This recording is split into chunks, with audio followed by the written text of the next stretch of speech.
La noticia de esta semana, qué duda cabe, ha estado puesta en el Vaticano, en la Santa Sede, en donde el amanecer del lunes, el Papa Francisco, Monseñor Jorge Bergoglio, dejó de existir.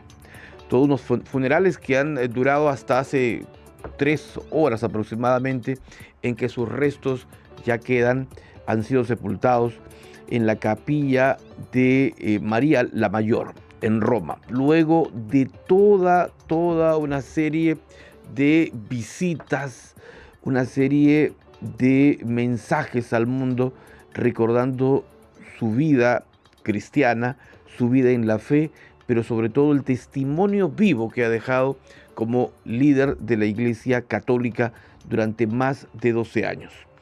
Al menos 250.000 personas llegaron en las últimas horas hasta la Plaza de San Pedro, justamente para rendirle su último adiós, para participar de la misa de cuerpo presente y de su traslado justamente hacia su última morada.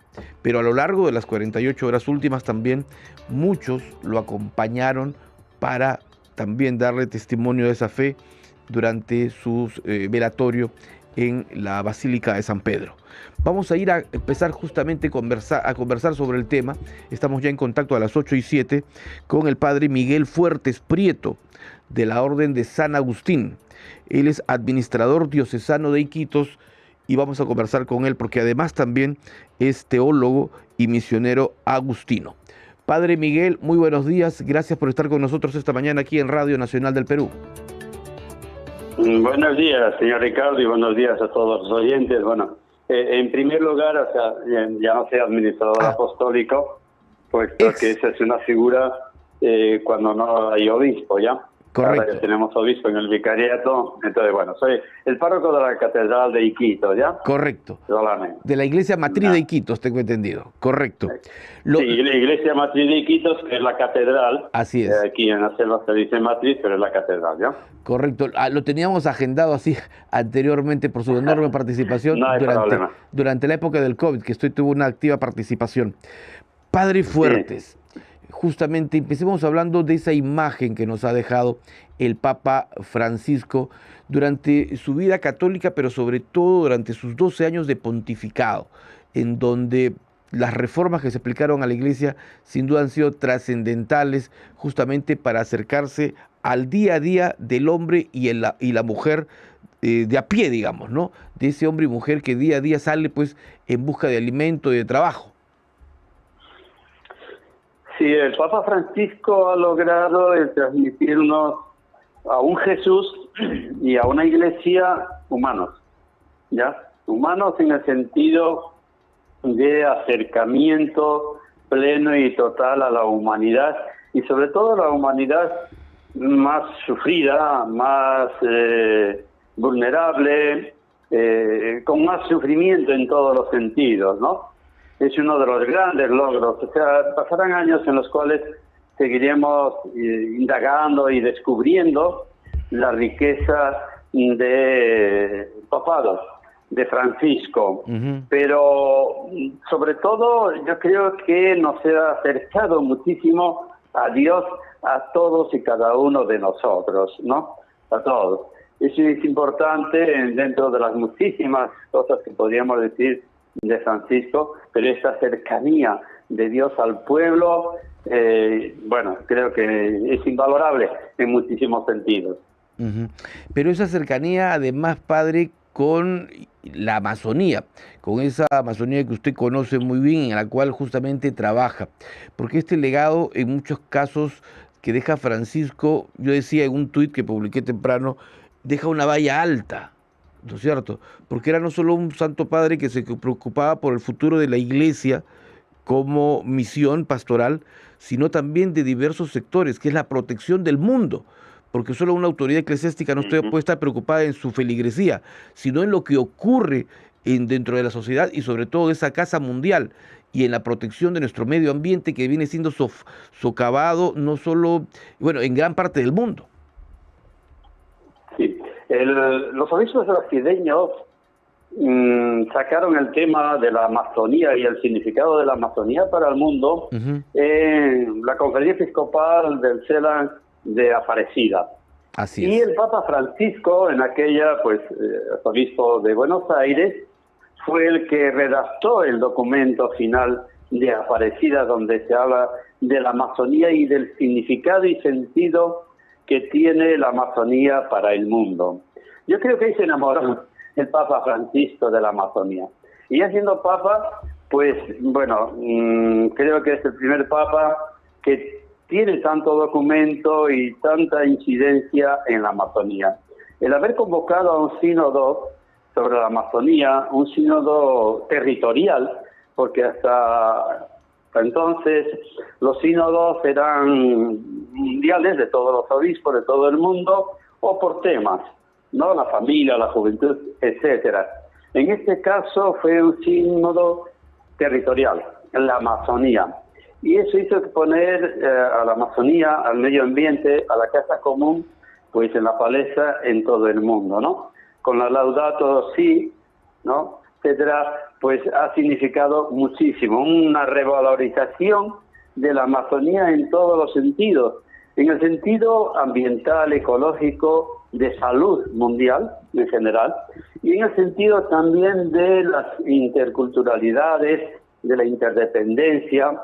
Estamos trabajando a partir del Sínodo Panamazónico, el rito amazónico, que va a tener muchísima incidencia en las iglesias de la Amazonía y que después lo va a tener en el resto del mundo, porque el Papa Francisco también, podríamos decir que nos utilizó a la Amazonía como plan piloto para la Iglesia Universal, porque lo que se realizó en el Sínodo Panamazónico después se fue viviendo en el sínodo de la sinodalidad, que terminó el año, que no ha terminado, ¿no? Que continúa todavía. Entonces, un cariño muy especial, y tenemos que agradecer mucho en la Amazonía al Papa Francisco por la defensa que ha hecho de la Casa Común, por poner una palestra a nivel mundial y por otras muchas cosas, ¿no? Me ha enamorado de la Amazonía el Papa Francisco. Sí. Usted declaraba hace poco, leía unas publicaciones respecto a declaraciones suyas de Padre Miguel Fuertes, en el sentido justamente que ahora con, digamos, la presencia de Francisco, esa preocupación o ese enamoramiento, como dice usted, de la Amazonía en el mundo, y que justamente aquí en el Perú él quedó conmovido con su presencia en la región Madre de Dios. Ahora, esta es una nueva forma de evangelizar, es decir, de llegar también a esas comunidades étnicas que en muchos casos están olvidadas en el mundo, Padre.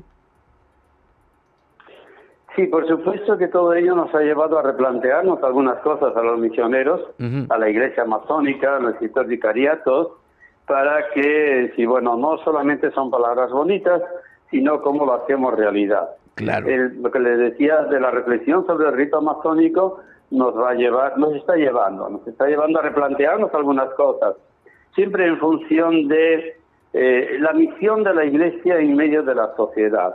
La Iglesia es para la sociedad, no tiene razón de ser la Iglesia en sí misma y por sí misma. Eso Francisco nos lo dejaba siempre muy claro y nosotros también debemos tenerlo. Entonces, en esa sociedad, en esta Amazonía donde hay tanta diversidad de culturas, donde los poderes fácticos en realidad la ven como la despensa del Perú, así dijo tal cual en la primera candidatura de Alan García, hace muchos años ya, ¿no? 1985, yo personalmente lo escuché en la Plaza de Armas de Iquitos, que la Amazonía era la despensa del Perú. Y eso lo tiene mucha gente todavía en la cabeza, de esa manera de entenderlo. Y que la Amazonía no hay gente, ¿no? Que está pocas personas y por tanto hay que colonizarla. Bien, creo que la Iglesia, el Papa Francisco, la Iglesia, tiene que estar al lado de aquellos que somos ciudadanos o nos tienen como ciudadanos de tercera, que también dijo un presidente del Perú no hace demasiados años, ¿no? Todos los grupos indígenas, todas las comunidades, toda la forma ancestral de vida de que son quienes han cuidado la Amazonía quienes nos han dado un espacio donde todavía, aunque ya cada vez menos, hay oxígeno y hay otras muchas cosas que se está terminando. Entonces, somos responsables de continuar esta lucha por la vida. El Papa Francisco, digamos, entre comillas, ha querido morir el día de Pascua, ¿no? Claro. La vida, la resurrección, la esperanza, todo eso tiene significado, pero tiene significado en la vida diaria, tiene significado en la búsqueda de esa vida para todos, para todos. Y decía el Papa cuando decía que la Iglesia está abierta, es todos, decía todos, todos, todos, ¿no? Porque a muchos nos es difícil entender el todos más allá de los míos, los que piensan como yo, etcétera. Entonces, es una tarea y una labor que la Iglesia tiene que, siempre ha hecho de una u otra manera, pero debe continuarla con fuerza. Padre Miguel, pero usted acaba de decir, ¿no? El Papa hablaba siempre de todos, ¿no? Que era una forma de abrazar al mundo sin excluir a nadie, o sea, no cerrar la puerta a nadie, por más adversario o por más crítico que sea de ti. Es decir, abrirle las puertas a todos. Y en el marco de esa apertura, el Monseñor Jorge Bergoglio abrió muchas puertas y también le quitó el candado a muchos temas que eran una suerte de tabú dentro de la Iglesia Católica. Sí, por supuesto, por supuesto. Hay cantidad de temas que el Papa Jorge Bergoglio, Francisco, ha sacado a la palestra, nos ha ayudado, nos ha invitado a tenerlo siempre delante, y siempre a quienes más ha sacado adelante y acogido es a los más vulnerables.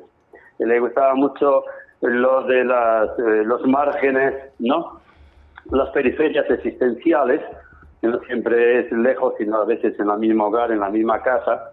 Hay personas marginadas dentro de la misma familia, y por supuesto colectivos de una u otra forma, de una u otra clase. E igual que el ecumenismo, que abrió las puertas y que dio pasos muy concretos de respeto y acogida a los demás, y preocupación por todos, ¿no? El tema de los migrantes, no olvidemos que eres hijo de migrantes, ¿ya? El tema de los diferentes colectivos por su opción sexual, los temas de las mujeres dentro de la Iglesia, las víctimas de los abusos de conciencia, de poder, abusos económicos, abusos sexuales dentro de la Iglesia. Es decir, al estilo de Jesús, ¿no? ¿A quién se acercó Jesús? A los que más sufrían en aquella época. Y Francisco ha querido hacer lo mismo y lo ha hecho. Lo ha hecho, y muchísimas personas, incluso no católicas ni cristianas, sino agnósticos y ateos, y que les reconocen que les ayudó a ser mejor personas.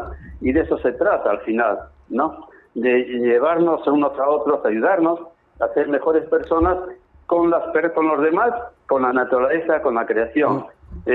Todo está interconectado y no podemos decir yo estoy bien cuando millones de personas se mueren de hambre o cuando sufren otras consecuencias, ¿no? Entonces los vulnerables, las periferias existenciales, los marginados, los descartables, ¿no? Palabras que se han repetido a lo largo de estos 12 años en muchísimas reflexiones, discursos, documentos, etcétera, de Francisco.